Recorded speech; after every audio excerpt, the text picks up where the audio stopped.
I only rode for MRC. I think it was for about 3 months. And I did probably one of the stupidest moves in the world. But at the time, I was a cocky little kid and I had to hold my ground. I was winning.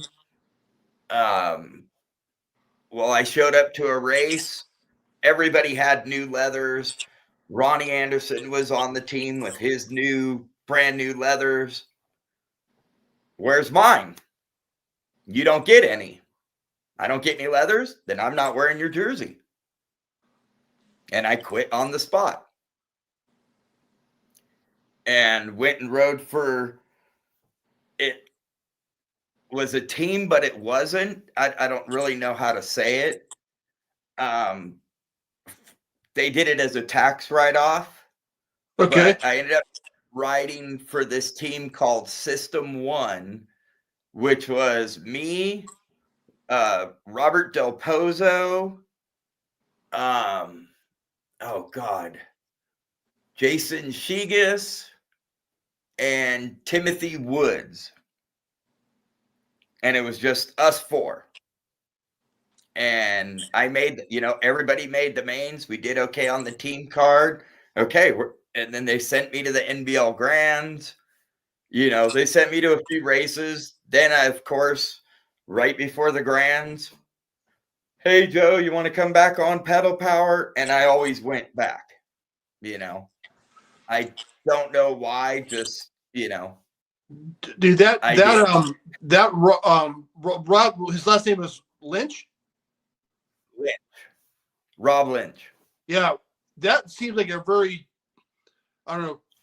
tumultuous ride. It seems like a lot of people, I talked to a couple of people that were on the Peddle Power team, and it seems like if they were on and off, the team changed a lot, apparently.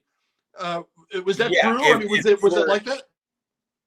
Yeah, if you were winning, you were golden. You never had to worry about it. If you were like me, and the first half of the year you won, then after your birthday, you barely made mains up until the Grands, and then boom, at the Grands.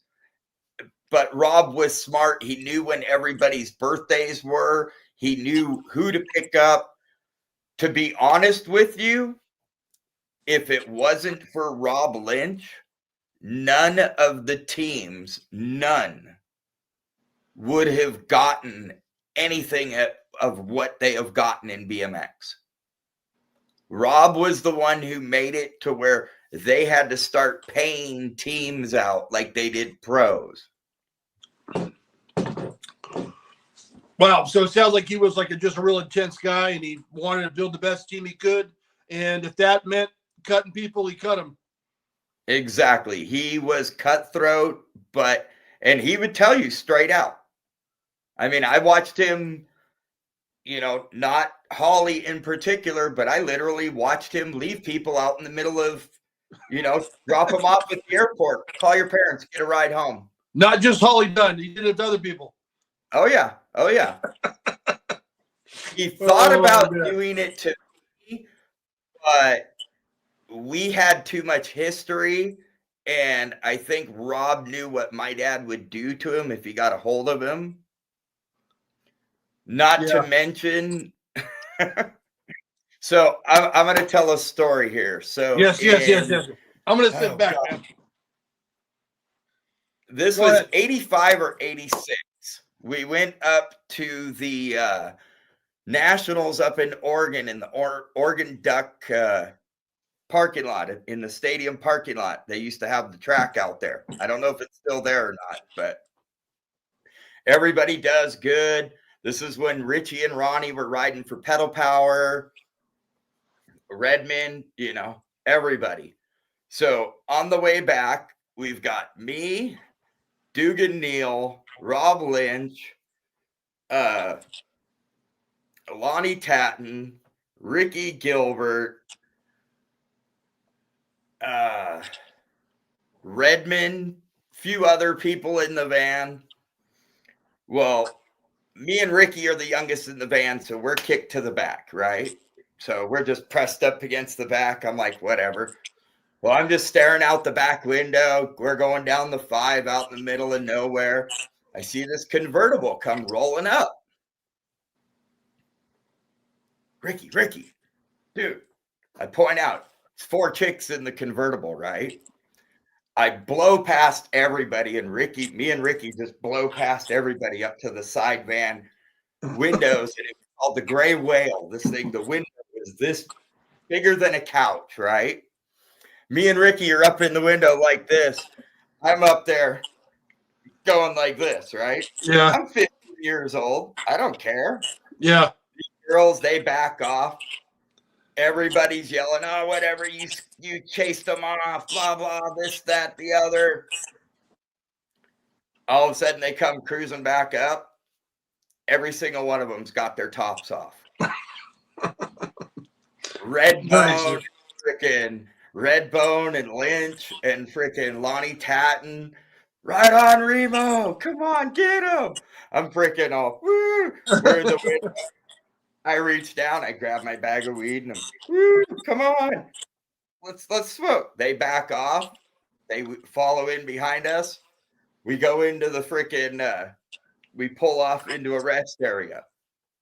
We're hanging out, smoking this, that, the other. We all get back home. 3 days later, I get a call from Redman. Remo, I owe you, brother. What do you mean? What for? Remember those 4 chicks? Yeah. They just left my house. You dick, what the hell? You owe me? Oh, that's good, man. That should have been his Hall of Fame induction speech, dude. Or the Hall of Fame induction. Mike was a character. So I moved up to Reno at one time. I was working at the Bunny Ranch, right? So I'd get free passes. Bone would come into town. Remo, what's up? You got anything for me, brother? Freaking, here you go, brother. You got coupons, like I said, every year on my birthday for 40 years, this is the first year. It's the first time that I won't be getting a call on my birthday from Bone. Yeah. And it hurts. Yeah, I can imagine. Just that guy, his energy, everything about him, he could just sit there, watch a guy and be like, watch, that guy's going to be a badass.